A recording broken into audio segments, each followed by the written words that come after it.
His parents were school teachers. His father's name was Robert E. Lee. You'll never figure out who he was sympathetic to. But anyway, grew up on the farm, and as he was growing up, his parents were anxious to find something that they could do to keep the kids busy on the farm because they were busy teaching school. Sometimes they would actually travel to other school districts to teach school, and so there were times when Dad was at home alone. He was the youngest, and there were times that he was there by himself. So his dad came up on the idea to buy a tractor. So now this would have been, Dad was born in 1906, so sometime you can figure out what the dates would have been. But his dad went and bought a Fortune tractor. He talked about that when you set the spark plugs, you guys get a kick out of this. You know what the gap was on a spark plug on a Fortune tractor? The thickness of a worn dime. Because nobody had a feeler gauge, but everybody had a worn dime. So you used a worn dime to set them with. Dad would tell about when he was young, he asked his father one day, he said, "Is the church that we go to right? Is this church, are they doing what God would want us to do?" And I always thought his answer was intriguing. He said, "No, it's not." He said, "There are things that they do there that are not right. But it's the closest thing that we have ever found that we're going to fellowship those people. We're going to go there and we're going to worship God together." And I always thought that was an intriguing answer. I'll talk later about some of the things I think that influenced my dad. Dad started out, he wanted to be a doctor. He went to Georgia Tech to take pre-med. And he finished the first 2 years, and it came time to get into medical school. And his roommate, who didn't have grades as good as my dad, wrote a letter to the governor and said, "Can I have a recommendation?" And the governor said, "Oh, sure, here you go." Well, he got in medical school and my dad didn't. So I think that was kind of a hard time for him. From there, he went, now understand, this would have been Depression times. He went to live with my uncle, his brother, in Knoxville, who worked for Alcoa Aluminum. And he actually shared the bed that my cousin slept in. My uncle's son slept in this bed at night, and Dad slept in it during the day and worked nights at Alcoa Aluminum to make the money to get through school. We went to UT and graduated from there. So it's kind of crazy how that all worked out. But they wound up being close in later years, and I'll tell you more about that later. But anyway, he graduated from UT with a degree in mechanical engineering and worked for 7 years before he ever got a job as an engineer. Because of the Depression, his first job was working in a boarding house for room and board and no money. And so for some fairly extended period of time, he literally, after he got his engineering degree, worked in a boarding house helping slop hash. He had brothers and sisters. He had a brother, Joe, that helped him build Hoover Dam. He was one of the engineers on Hoover Dam. He had his brother, Jay, who was an engineer at Alcoa Aluminum. And then he had Aunt Carol, and Aunt Carol was always a fascinating lady to me. She and her husband, John, lived in Washington, D.C. John was 10 years older than she was, and they both worked for the U.S. government. Neither one of them ever learned to drive until she was 65 years old. At 65 years old, she went and bought a Buick Roadmaster, which is like a land yacht, okay? And at 65 years old, she learned to drive this thing. Now, she could drive it forward, but she could not back it up. If she ever came to our house to visit, Dad would have to back it out of the driveway for her because she couldn't go backwards. And if John ever got in the car to drive it, well, he left mud butts all over the yard because he'd floor it. And it was terrible. He couldn't drive at all. So they decided to travel. And so they went from Washington, D.C. up the Alaskan Highway to Alaska on a little visit one summer. Now, back in those days, when you went, you got double eagle tires on your car, which were supposed to be able to run flat, and they went all the way up the Alaskan Highway, and the gravel all the way up there. So that was interesting. Okay. So that's Dad. My mother grew up in Knoxville, Tennessee. She went to business school.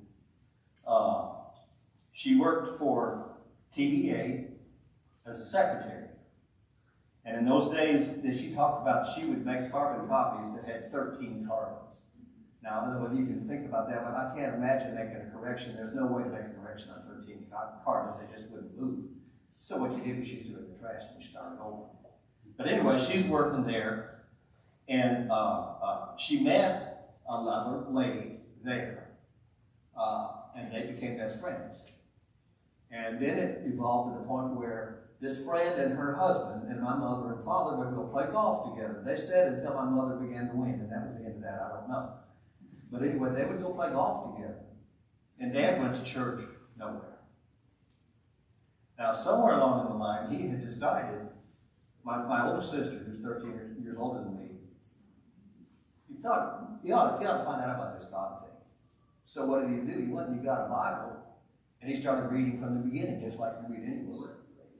And he got into the Old Testament and got so thoroughly confused, he said, this makes no sense whatsoever, and threw it down. Well, now this golfing partner, through the association of Word, talks to my dad and says, you ought to be going to church. We'll help you. We'll teach you.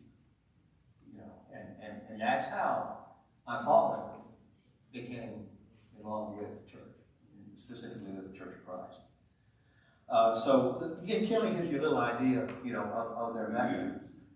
My grandfather on my mother's side, my mother's father, was a nickel plater for Robert Shaw Fogel's Silver Company, which needs nothing. Some of you guys know what steam traps are. They made steam traps in Knoxville, and they had to be nickel plated in those days, and he did that for a living, and was pretty good at it.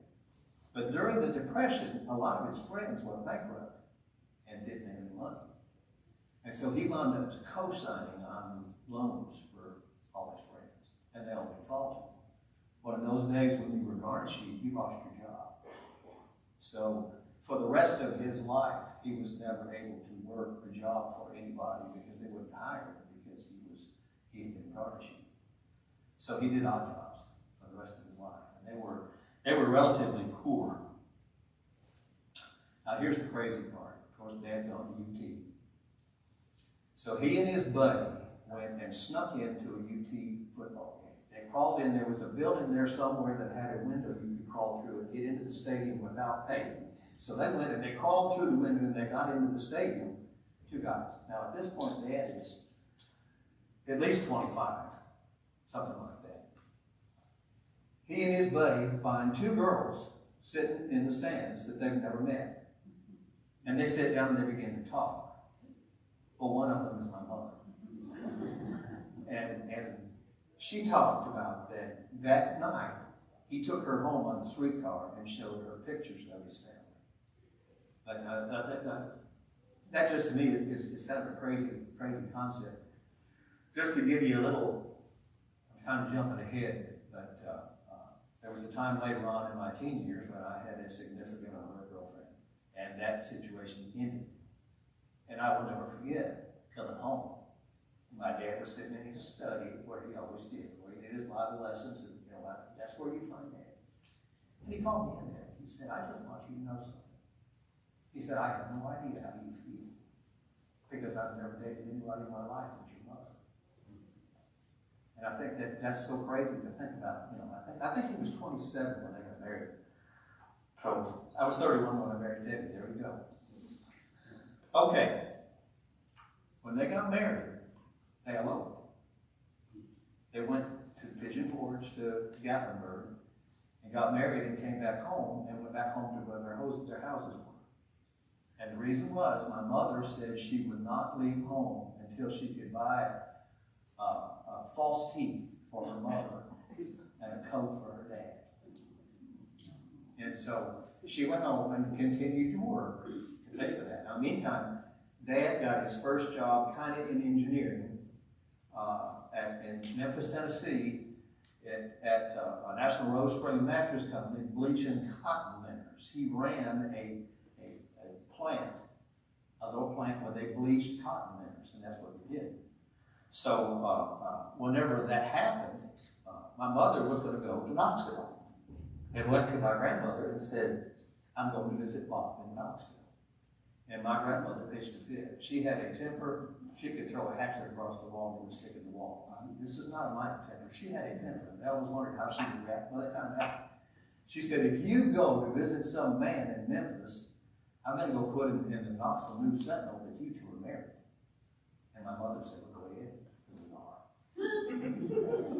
And her daddy went up to our porch and cried. So anyway, it's just interesting how that all worked out. Okay. So he worked there for several years. In Memphis, that's where he began to have some association with church and so forth, but it wasn't as deep as it would later grow. From there, the family moved to Cumberland, Maryland, where he worked for Kelly Springfield Tire Company. And of course, during the war, they couldn't get rubber to make tires. So Dad was still not an engineer. He was chief draftsman for Kelly Springfield Tire Company, which some don't understand the difference there is subtle. But I did not know about all this story until after my dad died, because I was going through his papers and actually found his resume from when he had gone from his job.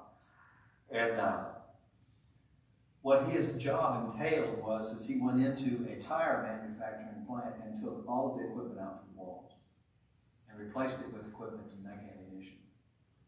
And they made ammunition, and he was there all through the war making ammunition. And then when the war ended, he was there, and they took all that back out and put the tire stuff back. So I always thought that was interesting.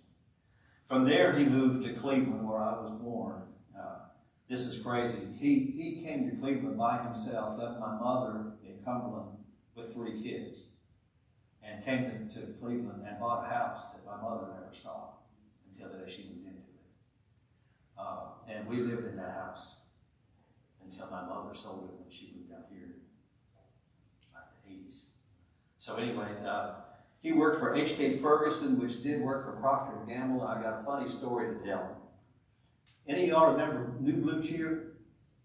Dishwashing detergent? New Blue Cheer had the little dark blue crystals in it. You remember? It was powder. Not the old people remember that. Procter & Gamble built a brand new plant to make Tide. Well, when they were making Tide, somebody had a bright idea. We really don't have to make this whole thing out of stainless steel. We can use carbon steel. And so they built a whole plant out of carbon steel. And the problem is carbon steel rusts. And so you're making white laundry detergent. What do you think's in the laundry detergent? Little brown specks, okay? And they got this whole thing built, and we can't sell this stuff. The ladies won't buy this. It looks like it's got dirt in it. We can't sell this stuff. But somebody should have gotten an award for marketing. Maybe they did, but they said, let's put a little bit of bluing in it. And they'll take those brown things and turn them into deep blue. And the rest of it will have a kind of a light blue haze to it, and we'll call it New Blue Cheer. And that's where New Blue Cheer came from. So anyway, okay. So some of his friends went to work for B.F. Goodrich Chemical Company and said, you ought to come over here and interview. This is really great on this side of the fence, so you really love it here. So he went over there and interviewed, and the first thing he did was call his employer at Ferguson, and he lost his job. And so he spent the rest of his career working for B.F. Goodrich Chemical Company. So that gives you a little hint about my parents. The overriding memory that I have of my parents is that life absolutely revolved around church. Everything we did revolved around the Lord. There were no sides on it. I remember one Sunday morning we got up. Dad had tried to do a do-it-yourself makeover of the bathroom and put down a new floor and drove nails through to nail down the new floor and drove a nail right through what they used in those days, a lead drain pipe. But that was no problem initially because the nail went through the lead drain pipe and it sealed up very nicely until a year or two later and the nail rusted. But we got up one Sunday morning and here's my mother has this dining room with her. She had a table that would come out that would seat 18 people with 5 drop leaves and a buffet and a china cabinet. The stuff had come from the governor's mansion in Arkansas somehow or other. She loved it. We got up on Sunday morning and the plaster ceiling for the whole room fell on all of that. So we walked in on Sunday morning, ready to walk out the door for church. And here's plaster. They looked at each other and they said, it's time to go to church. We got the arm on this church. We'll deal with that later. We'll go to church. We built a church building when I was 8 years old. And the members built it. I mean, they literally, us kids, they'd take a block of 2x4 and nail a piece of sandpaper on it and tell the kids, you go around, every place you see a stripe in there, I want you sand it. You know, when I was 8 years old, I put shingles on the roof, I helped put tile on the floor. We built that church building. Dad was a professional engineer in the state of Ohio. And the building was built, it was a pagan building. Some of you may know that. It's the old church Christ buildings that had arches across the top. Well, they couldn't build the building in Cleveland because they didn't have a professional engineer from Cleveland. And so they had stamped all the drawings so that they could build the building. I can remember when they would run out of nails. That sounds silly, but Dad would go down and buy a cake of nails and say, here you go, let's just keep going here.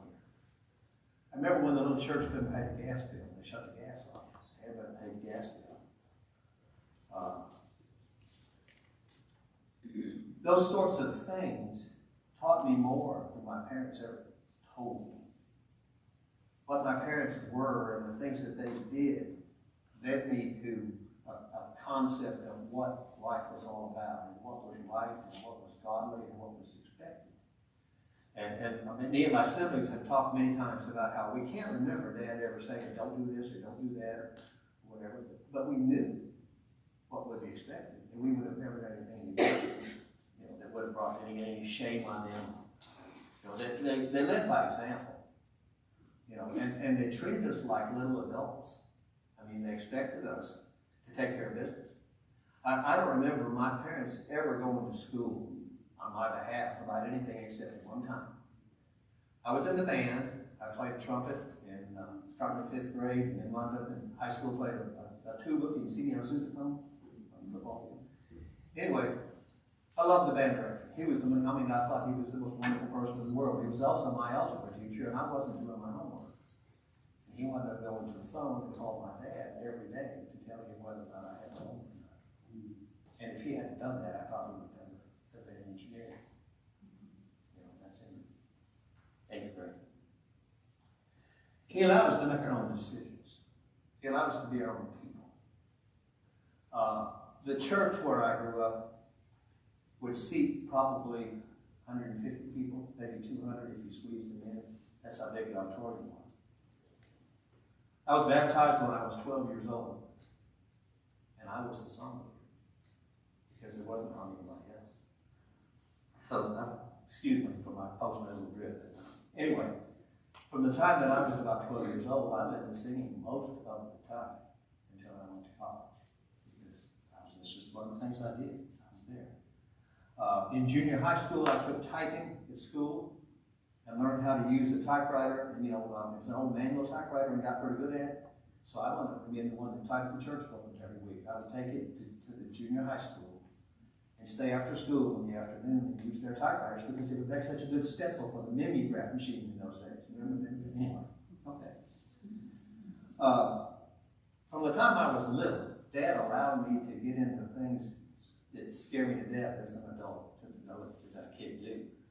I was fascinated with lawnmowers and engines. When I was about 6 years old, Dad had a garden 11 miles from home. We would go about 3 times a week. He'd have his little trailer behind the car, and we'd drive 11 miles to this wasteland in those days that looked like he had his garden out there. Well, of course, it had a tractor and all this sort of thing. So his engine went bad one time, and I went with him for him to get a new engine. I was about 6.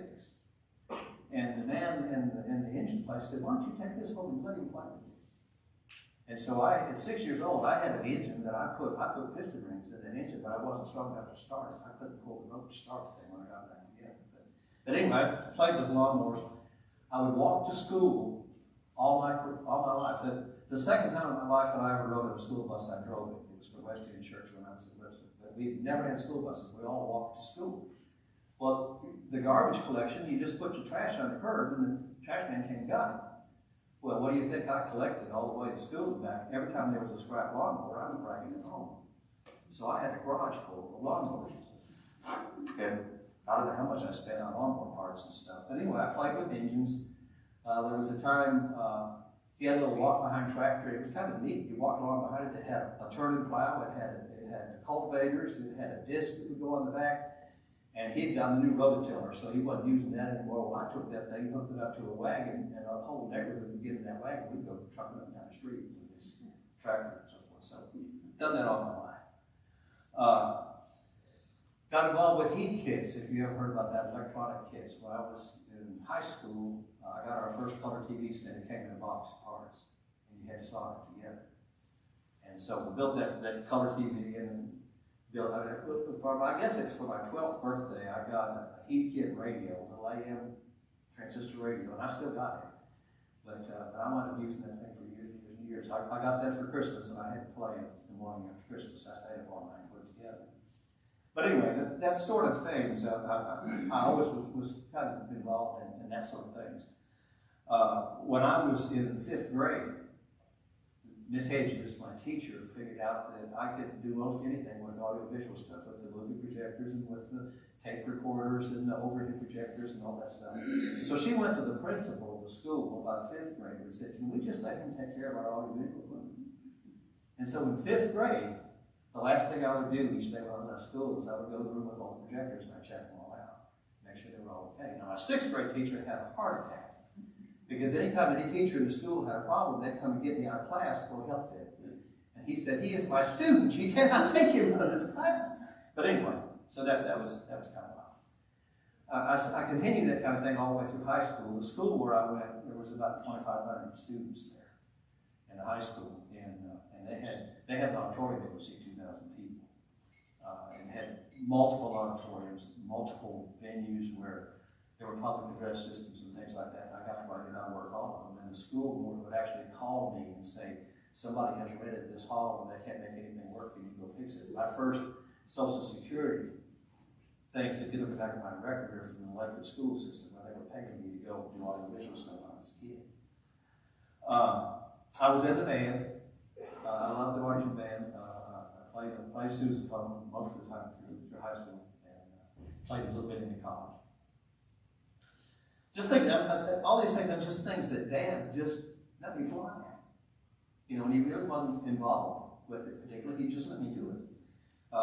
When I was probably no more than about 14, I had keys to the car, not to drive it, but to maintain it. I was expected to keep the oil changed and whatever needed to be done to it.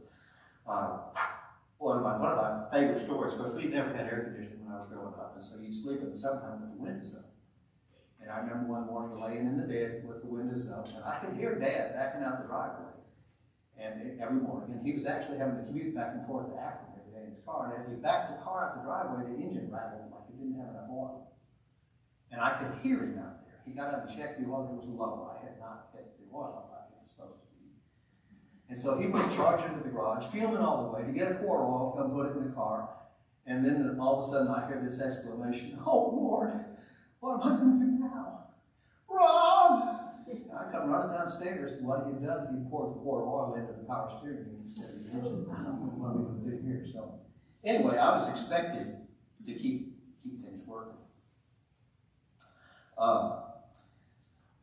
At the church, Dad kept things going pretty well. You know, kind of like I do here, I guess. But I remember the time that the water heater went out, and I was probably, I'm going to guess, 12, 13 years old, something like that. And we went together and got a gas water heater and put it in a trailer and brought it to the church and got it down in the basement, and we were going to hook it up. And I started arguing about how to do it, which I was still have a reputation for that. I'm never arguing. Anyway, so Dad looked at me squarely and he said, "You got everything here you need to hook up this water heater?" I said, "Yeah, I think so." He said, "How long do you think it's going to take you?" I don't remember, I said 2 hours or something. He said, "Okay, it's 1:30, I'll see you at 3:30, bye." He walked down. So, I mean, it's just kind of wild. The church air conditioning had a 30-ton chiller. And from the time that I was a kid, I maintained that 30-ton chiller. There was another guy that had gone to church that was a refrigeration guy. He came and had to teach me how, and I did it, you know. When I was at home, I would take the teenagers to youth forums all over northern Ohio. There was a big thing, and there were a lot of youth forum things going on. And I was the driver. I would take the car and go. Well, we went on one of those one time, and the transmission went out on Dad's car, 150 miles from home. called one of the other dads, and he came and brought his station wagon and the tow bar, and we brought the thing home, pulled it up in the backyard, and he said, "Can you fix that?" And I pulled the transmission out of his 60-year-old mobile and rebuilt it in the basement and put it back in the car. They told about, well, there was another time I had this wild hair idea. We only have one car. And Sunday afternoon, I was going to rebuild, I was going to clean all the rocker arms. Why? I don't know. That was. So I go out and I take the car all apart. When I put it back together, I put one of the mounts in upside down and I broke the shaft. I broke the rocker arm shaft. I mean, there it was. It's a hollow shaft. And I came in the house in tears. I said, "Dad's going to kill me." And he said, "Well, don't they have those at the bar store?" I said, "Yeah." He said, "Well, can't you get one tomorrow?" I said, "Yeah." He said, "What's the problem?" "I take the bus to work tomorrow." You know, and you know, I don't know how many dads there are that could, you know, hold it all together like that. When I was a kid, I would ride my bicycle to the church building and do things like mop the floors or fix the air conditioning units or whatever. But I mean, that was kind of my thing. I was always just going back and forth to the church riding a bicycle. When I was a kid, I had a burning desire for a blowtorch. I wanted a blowtorch so bad. That's what I called it. And actually, in those days, if you're old enough to remember, blowtorches worked like a propane tank. It was like you put gasoline in it, you pumped it up, and you lit it. Okay. I wanted one. Well, they got me a soldering gun. I said, "Dad, this don't get it. This don't cut it." Well, somewhere along the line, he got me a propane torch and taught me enough about how to use it to know if I was soldering something, don't put this flame on the floor of the concrete because it's going to make the concrete bust up and knock your head off or something. So one of the elders of the church had a part for a watch he wanted soldered, and so I'm down in the basement all by myself. I mean, never was involved much with what I was doing. I just do stuff. I got a little soup can lid and put it down so I wouldn't be shooting the flame on the floor. I got down on my hands and knees with my torch, and I got ready to start to use it. And something went wrong with that torch, and liquid propane started running out. And it made a ball of fire flame just leaving, you know, the bottom. And I screamed, "Dad." And he always said he could tell by the tone of my voice that it come right now. He came charging down the stairs, grabbed a throw rug, going over there, and went, "What?" Put out the flames and picked it up and carried it outside. And that's pretty cool. But anyway. Okay, the neighbor kids, where I grew up, we all kind of traveled as a pack. Nobody knew where anybody was. We just knew we were with somebody's mom and daddy somewhere. It didn't really matter. You know, and so I think in today's day, you could never do that. But we just kind of wandered everywhere, did everything we wanted to do together.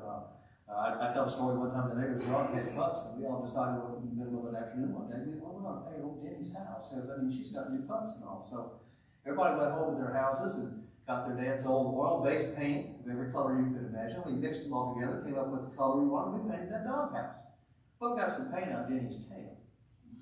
But we didn't know no better. We thought we need to get that paint off that dog's tail.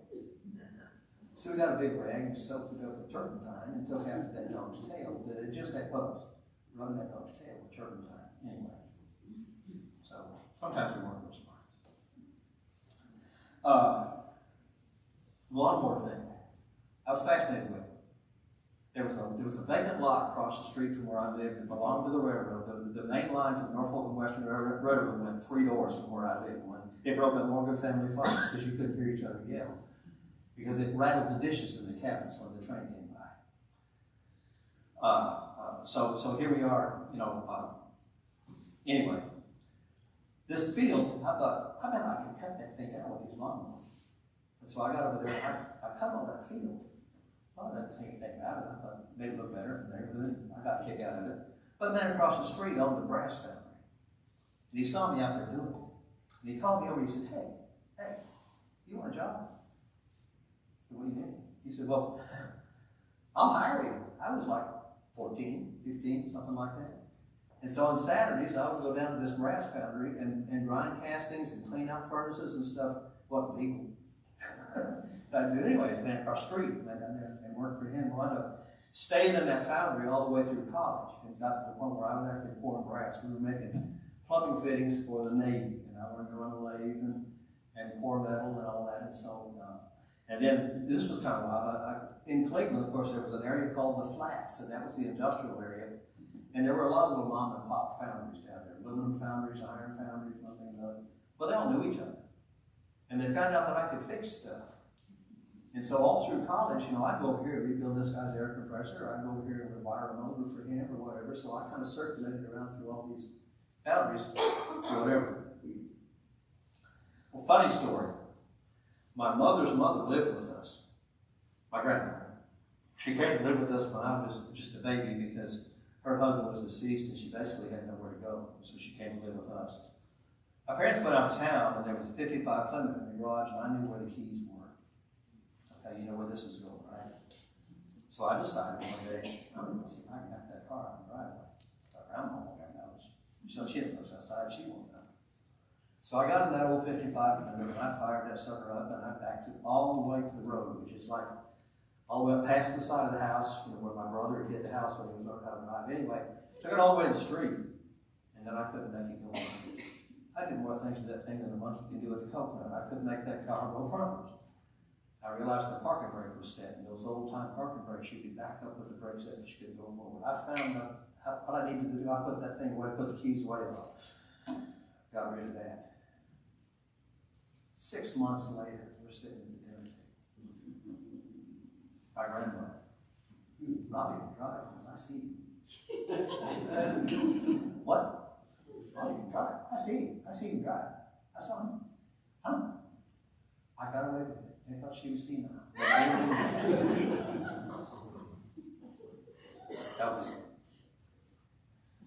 Getting more into the spiritual part of this thing. I was from a small church in Cleveland. The members of that church were the center of our lives. That was what life was about. I mean, that was what was important. My dad was an elder. I remember, especially in his later years, having adult conversations with him. And I cherished that.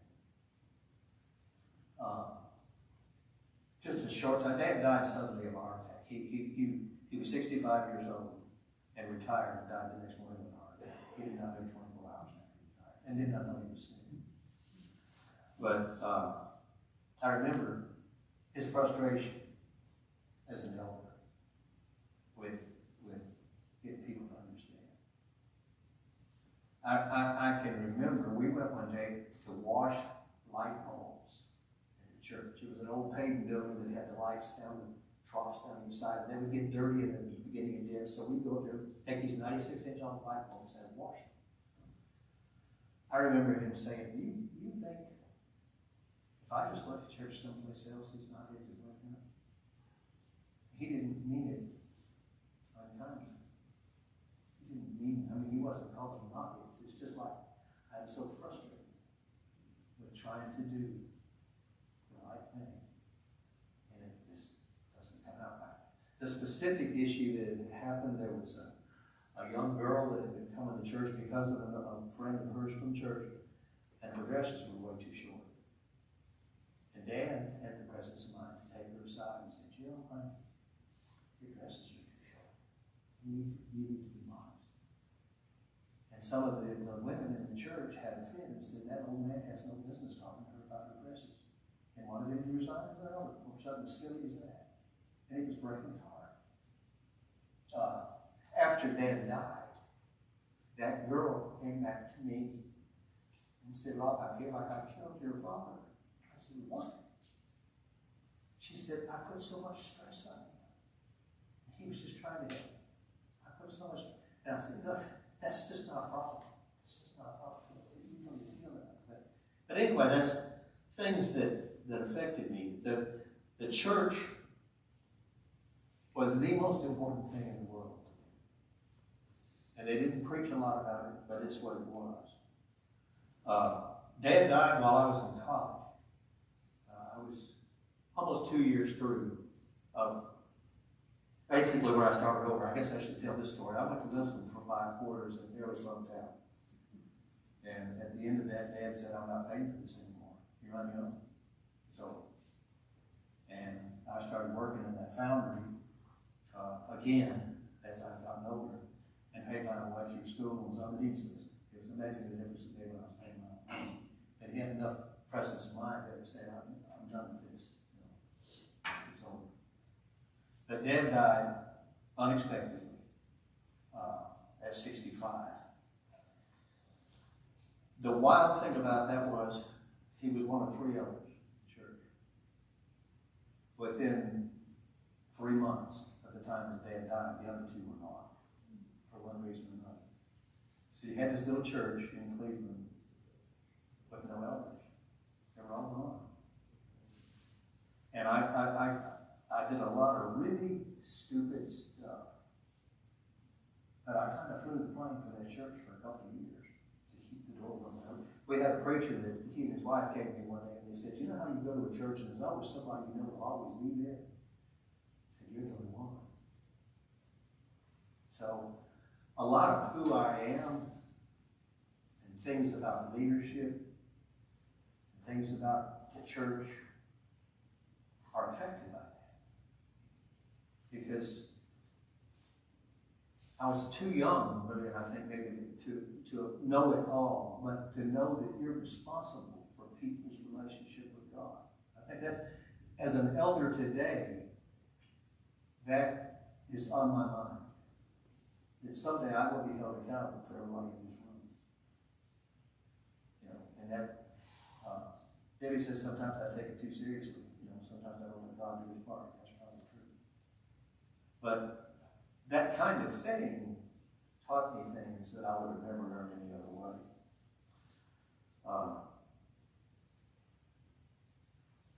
One of the things that we did when I was there, had a bunch of active teenagers, and we got them fired up and going. And the first thing you know, of course, this was the bus ministry time. We got some people together, and we bought 3 66-passenger school buses for $1,000. $400 a piece for 2 of them, and the third one was $200. It didn't have any seats in it. We had to put a new floor and put seats in that. That one cost $200. There was a man there that built Debster dumpsters, you know, trash compactor dumpsters.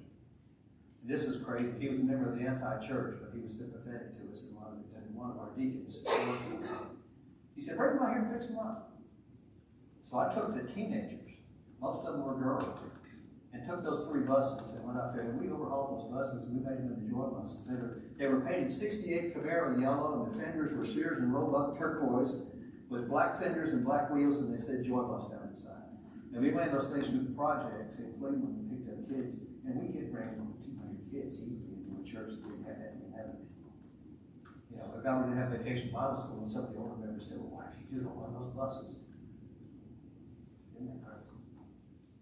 But anyway, that little group of teenagers was amazing what all we did. But at one point, we put on a youth rally at the state fairgrounds, and it was done entirely by teenagers. I mean, they arranged for the speakers, they did all the contracts, they did the whole bit. But it was a neat thing to go through. Okay, so Dad died, and my sister and I had 2 sisters and a brother, and they all lived in Nashville. Excuse me. And we figured out a plot. My mother had been an elder's wife for however many years. And this kind of led me to realize what it's like. And I think we need to be sensitive to widows and widowers that have been active leaders in the church. Suddenly, my mother was not included because she was no longer a couple. And so when the couples would get together to do something, my mother was excluded. And she went through a period of being very lonely. You know, because after having been involved in everything that happened at church, all of a sudden she was sidelined. You know, and I think we need to be sensitive to that with our widows, you know, and with our widowers, and realize that just because a marriage ends, that doesn't end their relationship with the church or their ability to lead or their inspiration or, you know, whatever. But at any rate, that happened. My mother and I came up with a plot. Figured that if I moved to Nashville, my mother probably would follow. And I moved in October, and she moved in December. And so I met with all 4 of the kids here in Nashville, and with my mother, and she lived here, of course, until she died in 2001. I went to Paragon Mills. I was their songwriter for 28 years. Some of you all know. Were there with me then. They had 3 elders at the time. And those elders were my mentors. They took me like I was their kid. And they taught me. And they worked with me. You know, they led by example. They taught me the things, any of the things that I think of today were mentored to me by those three men that were a part of me. One of the things that I left out, and I got to tell the story because somebody said I would, just to show you the difference in times and an idea of how people let their kids be self-reliant. When I was 13 years old, my cousin, the one whose bed he had shared in college, was married and ran a turkey farm in Georgia. He had 70,000 turkeys at the time, and about 200 head of Black Angus breeding cattle. To feed those, took 2 tractor-trailer truckloads full of corn a week and another full of soybeans. Had his own feed mill, milled his own corn, did the whole bit. Had a 6-ton feed truck, had big tractors, had a bulldozer, had a farm. It was cool. Dad said, "You want to spend summer on the farm?" I said, "Man, I love that." He said, "Good." He said, "Here's your plane ticket." Took me to the airport at 13 by myself, put me on a plane in Cleveland, Hopkins Airport, said, "You fly to Atlanta. When you get there, you catch a cab. You take a cab to the bus station. When you get to the bus station, you buy a ticket to Carnesville. Keep up with your stuff now. Don't lose your luggage. You know, buy a ticket to Carnesville. When you get to Carnesville, they'll let you out on the square. And there's a gas station on the square in downtown Carnesville, and there's a payphone in that gas station. And here's your cousin's phone number. Here's money for the phone. So when you get there, no, not there, but I'll see you in the fall. Bye." Can you imagine? You know, I've got a granddaughter that's 12 right now, and I'm thinking, 1 year from now, you think I'm going to do that with you? But anyway, Dad did that. You know, and never worried a bit about it. You know, and so I went off to the farm and had a ball. I went down there 3 summers and worked all summer. You know, driving tractors and bulldozers and all kinds of stuff. We had a ball, and I learned a lot. Funny thing, there was no church of Christ where I went, so we went to church with Reverend Barnhart. And at 13, Reverend Barnhart and I had some of the most neat conversations together you've ever heard in your life. We had it all. But anyway, I just think it's interesting to closure to think about, here's the guy who shared my dad's bed when he was in college, and now he's running this turkey farm. And so, anyway, that was kind of cool. Okay. So we get around. I met Danny at the Diana Sing of all places. I was 30 years old. I went to the Diana Sing because somebody else I had dated invited me to come, and we met in the Multi parking lot and all traveled together to Diana to go to the Diana Sing, and we shared a songbook. And when Jason was in about 4th grade, we took him down there with us 1 year to it, and I got up and introduced him as our next song leader and said, "If you're sharing a songbook with somebody, look out, because it resulted in our next song leader." Anyway, met Debbie at the Diana Sing. I think the number one feeling I had was it felt so good to have a partner. Because I had lived 30 years of my life alone. I mean, even though it's just different. It's just different. You know, and the things that we share are different. We shared work at the church. One of the early things that we did, Debbie put together a Mother's Day Out program at Perry Bills. It was incredible. She wrote the curriculum, hired the teachers. It was like running a small business. We did the taxes for them all, the whole spiel, and did that for several years. We did VBSs together, and VBSs that were just over the top incredible. And one of the neatest things about doing those VBSs together was that we included our kids. I'll never forget one year the teenagers at Perry Mill, some of y'all probably remember this. We did the burning bush. And so I went and bought PVC pipe and cutters and all kinds of fittings and showed the kids how to chop a pipe and stick it together. And they made this incredible framework. And they made the mountain. And they put a fan in there that made it look like the burning bush and the whole bit, you know. And we had the burning bush. we had the boat on the water, you know, when Jesus walked on water. And the boat was built out of some of his materials he was going to use to build a deck. But we built a boat in the room and it rocked. I mean, it was, you know, we've got the kids on the boat rocked. We had kids with spritzer bottles spraying water over the top like they were not going to get wet. We did crazy vacation Bible schools. And my kids still remember that. You know, and I think so many times about things that we taught our kids, but we taught them about what we were, about who we were, and what was important to us. You know, and that's really, Debbie's been fantastic. I was thinking when I was going over this that maybe it would make sense after putting all this together to talk about times, I'm going to call it times of testing.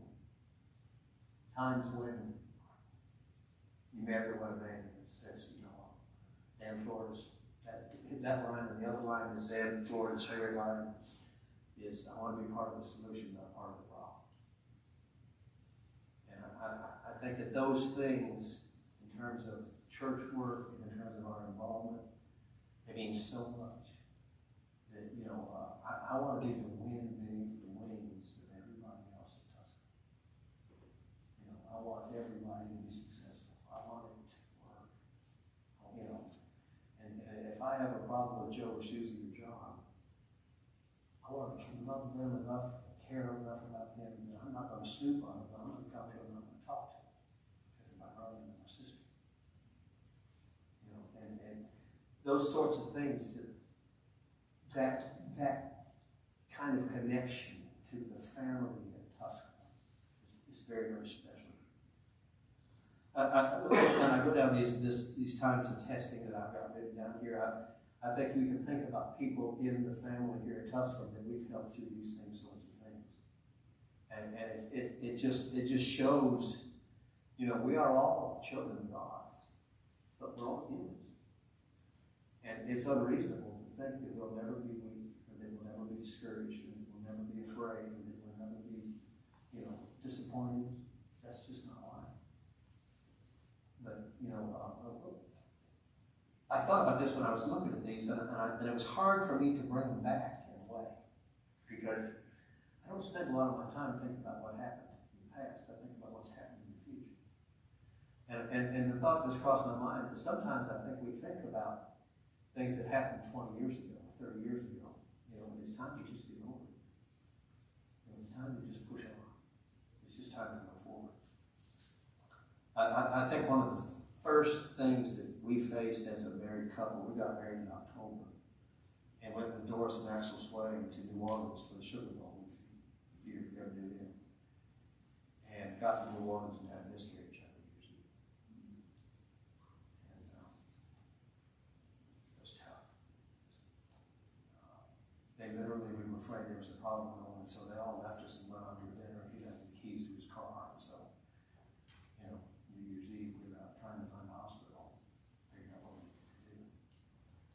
But we had 3 miscarriages in our married life. And I think those are things that in some ways they can break you or they can make you. You know, because that's the times when you feel God. You know, other times I think that really were hard is when our parents got sick at the end of their life. You know, the illness, the losing of a parent. You know, I think about the way I lost my father. So sometimes I think, and looking back at my life, that there's things that the good Lord did that I didn't appreciate maybe until 50 years later. But if Dad had not died when he did, I would not be the man that I am. Because that threw down challenges in my life that formed me and made me what I am. You know, and we haven't been married too long. I remember Daddy's daddy had not been to a doctor for anything since 1950. And this was in 1982. He had not darkened the door of the doctor's office. And one Sunday afternoon decided his throat was sore. And for some unknown reason decided he wanted to go to the hospital.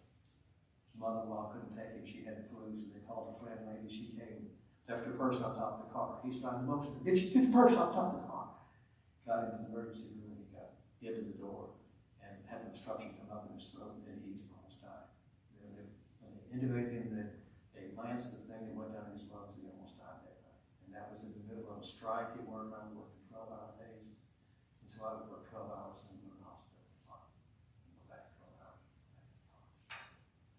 And those sorts of things are tough. I think children's illnesses, whenever things happen to your children, that's a special thing. Gemma, of course, had surgery in high school for things, and it's not just illnesses, but children's issues. It's hard to hurt for your children. When it's hard to allow your children to be themselves, to allow them to fly. And I think about, my father and the things that he let me do. He let me live those things. He let me experience those things. And that gave me enough to stubborn grit, I guess, sometimes to get through things that maybe I wouldn't have been able to.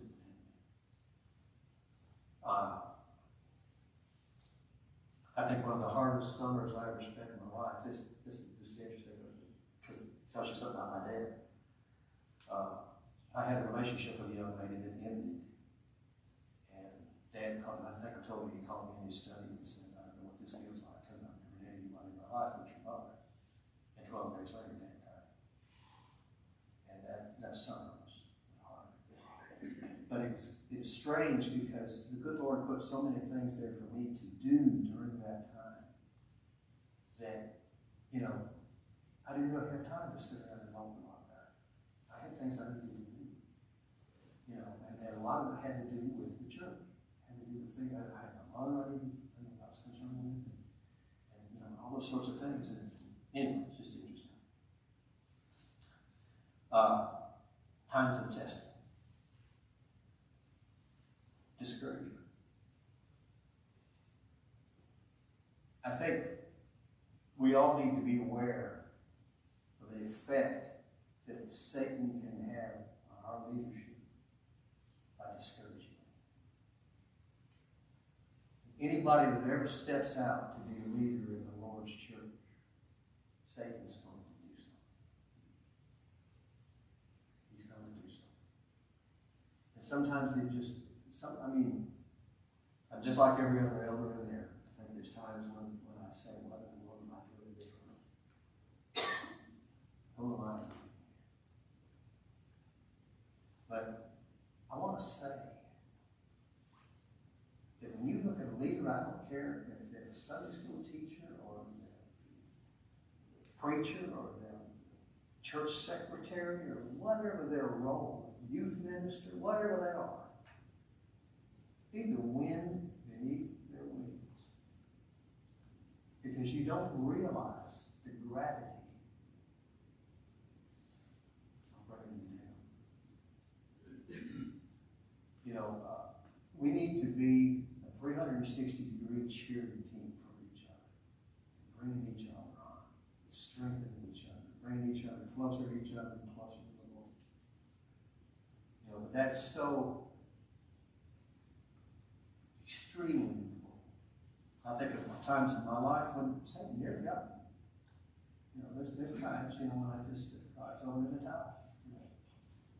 And I don't think we need to feel bad about that. I think that's part of life, but it has to do with learning to deal with that. And the one that's right after that is to deal with your children's discouragement. To teach our children how to deal with being discouraged. Because they're going to be. They're going to be. One of the things that happened to me in my life that I think was most eye-opening. I worked for a chemical plant, makes hot ice. I don't know what Martha White Fire with hot ice is. Well, that's my claim to fame. We made that bunch of different phosphate. It was a chemical plant. And I had been there for 41 years.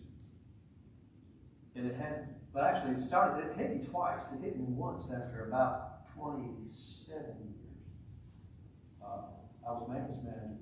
Things were flying right along. They got a new president, and the new president of the company wanted to give his buddy a job. And so they tried to fire me for cause. And all of a sudden, I had 27 years of exemplary performance reviews. They tried to fire me. And I remember sitting in the meeting with the guy from Employee Relations going, can they do this? Can they go hire somebody younger than me and bring them in here? And I've got 27 years in the file of exemplary performance reviews. And he said, I think they'd be taking a grave chance. And all of a sudden, I had a job again. Now, they parked me out somewhere where I wouldn't get anybody affected, I guess, But pay never got cut. Races weren't great, but my pay never got cut. And they kind of eased me off the side. But then, after 41 years, they walked in one day. They got 7 of us in one day. Got new leadership. And they wanted to replace all the managers. And they said, took me down the hall to another office, and they said, we'll go to your office and get your stuff, and we'll mail it to you in a box. But you can't go back in. And you can't talk to anybody. You can't tell anybody goodbye. And you can't call. And you can't come back. But now we'll pay you. We're going to pay you off. We're going to pay you 15 months of full pay and full benefits. So that'll get you 66 and a half. So financially, you're just fine. But you can't come back. You're gone. And they got 7 of us in one day. And one of the guys, when he walked out, he said, financially I'm fine, but I just feel dirty.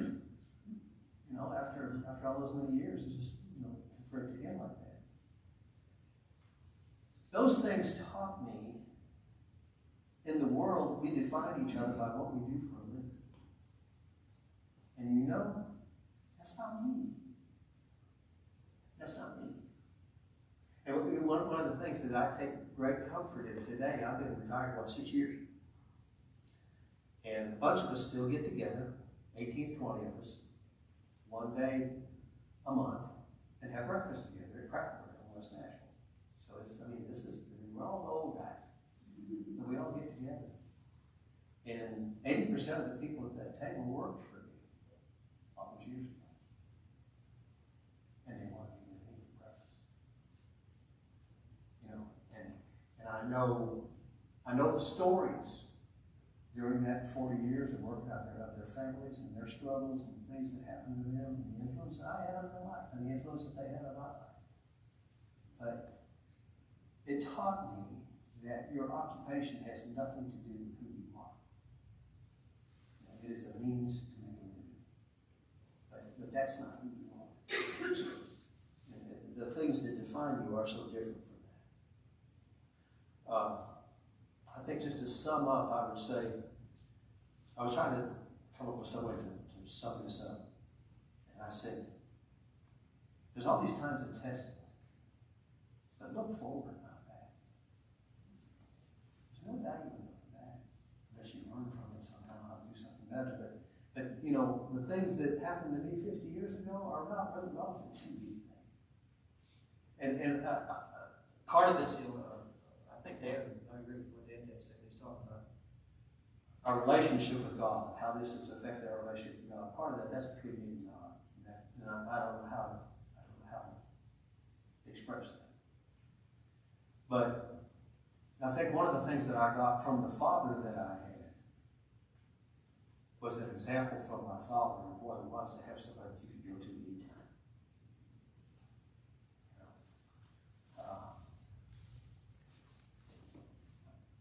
Prayer.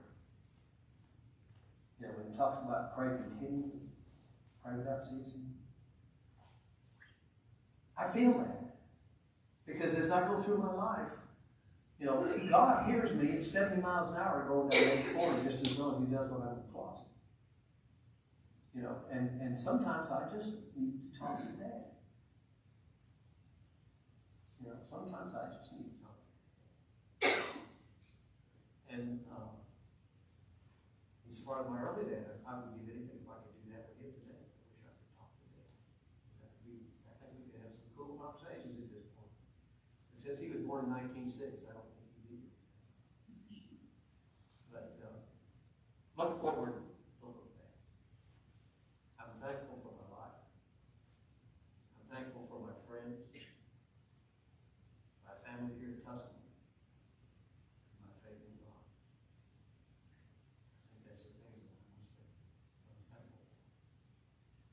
So I hope I haven't bored you to tears. That's all I'm about to say. Unless somebody's got questions, I'm right. But anyway, I love you guys.